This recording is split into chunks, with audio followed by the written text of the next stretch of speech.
अब जैसे पुण्यात्माओं ये त्योहार मनाए जाते हैं, एक भक्त कह रहा था, एक नहीं बहुत से ऐसे भक्त में मिलते हैं, एक दो याद रह जाता है। उसने बताया था जब दीक्षा लेने आए किसी भक्त के माध्यम से साथ आए वो, उन्होंने बताया जी हमने आज 10 वर्ष हो गए कोई त्योहार नहीं मना लिया। कारण क्या है कि कभी तो हमारा एक 5-4 मेरे चाचा ताऊ 5-6 भाई थे, उनमें कभी तो किसी की मृत्यु हो जाती है, किसी खास जवान की, कोई बहन विधवा हो जाती है या घर का सदस्य मर जाता है। हमने 10 वर्ष हो गए कोई त्योहार नहीं बना लिया। तो पुण्यात्माओं अब वो त्योहार क्यों नहीं मना रहे? और जिनके या बिजली ना गिरी है वो नाचें गाँव बकवाद करें, खाक त्योहार।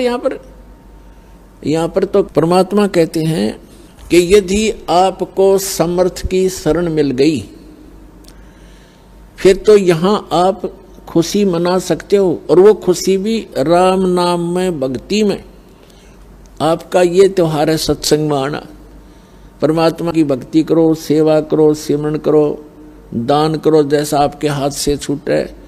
तो ये आपकी जो है ना त्योहार है। इसके अतिरिक्त आप क्या देखा दास ने, ये होली मनाते हैं। होली जब से हमें ज्ञान हुआ है हमारे बच्चे भी नहीं करते, छोटे छोटे बच्चे भी अपने घरों में रहते हैं, उस दिन बाहर नहीं निकलते, क्योंकि समाज में ये ज्यादा परंपरा प्रचलित है। तो उस दिन क्या करेंगे, गंदा पानी, रेत, गाँव में तो बहुत बुरा हाल है, और लाल मुंह कर लेंगे बांदर की तरह, सारे दिन धक्के खांदे आंडे, और हम अपना बैठ कर भजन करें दरवाजा बंद करके। जैसे अब ये आएगी क्या नाम, पूर्णमासी रक्षाबंधन कहते हैं, सारी उल्टी परंपरा काल की।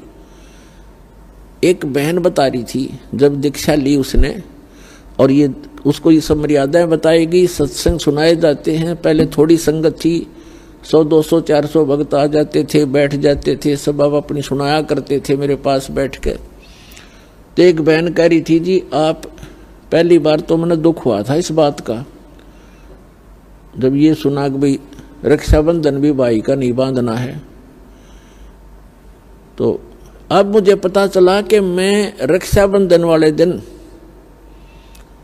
अपने भाई के रक्षा बांधने के लिए गई थी, रक्षाबंधन राखी बांधने खातिर गई थी, और मेरा भाई किसी कामवश मोटरसाइकिल पर गया हुआ था और उसकी इंतजार कर रही थी। अब क्या हुआ कि शाम के समय दुर्घटनाग्रस्त हो गया मेरा भाई, मृत्यु होगी, और उसका शव आया। ओए होए, अपना